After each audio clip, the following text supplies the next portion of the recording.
ఆ చిన్న కొడుకు ఎంగేజ్మెంట్ సడన్ గా సెట్ అయిందన్న. ఆయనకి ఇష్టం వివేక్ జగన్ అంటే చాలా చాలా హీరో. వివేక్ పెళ్ళి అయిపోయినా నీ బాధ్యతలన్నీ అని లేనా ఇంకా కాలే, ఇంకో బాధ్యత మిగిలిందని. నీకు ఇద్దరు కొడుకులే కదా, ఇంకో బాధ్యత అంటున్నావు అంటే నువ్వు సీఎం కావాలి కదన్నా. తిరిగి ఇడ్చుకొని కౌగిలించుకొని వస్తా ఎన్నింటికైనా 11:30 లోపలికి వెళ్ళిపోయినాడు.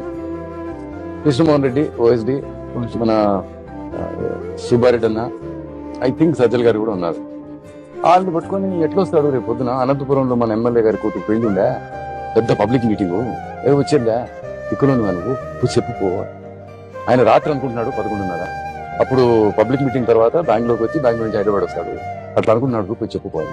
వద్దులే అన్న లీడరు, ఆయన రాలేకపోతే పిల్లలే పోతారు ఆయన దగ్గర ఆశీర్వచనం కోసం, ఏంది ఆయనకి చెప్పేది అని నేను వెళ్ళిపోయినా. 11:30కి నెక్స్ట్ డే మార్నింగ్ జగన్ గారు, భార్య, తల్లి గారు, షర్మిలమ్మ నలుగురు వచ్చినాము. అక్షంతలు వేసిన తర్వాత నేను జగన్ గారి దగ్గరికి పోయి అడిగిన, ఏమప్పా అంత పెద్ద మీటింగు, అంత పెద్ద కార్యక్రమం, మన ఎమ్మెల్యే గారి కూతురు పెళ్లి, వాళ్ళందరూ పార్టీ అంతా ఆడనే ఉందంట, ఎందుకు వదులుకొని వచ్చినావు అని చెప్తే భుజం తట్టి యువర్ ఫ్యామిలీ అన్నా.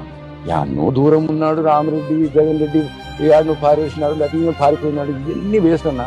ఆయన ఫ్యామిలీ గుండెల్లో పెట్టుకున్నాడు అన్న. ఈ ఆడ పదవి అంతకంటే మంచి పదవి దొరికి వస్తుంది.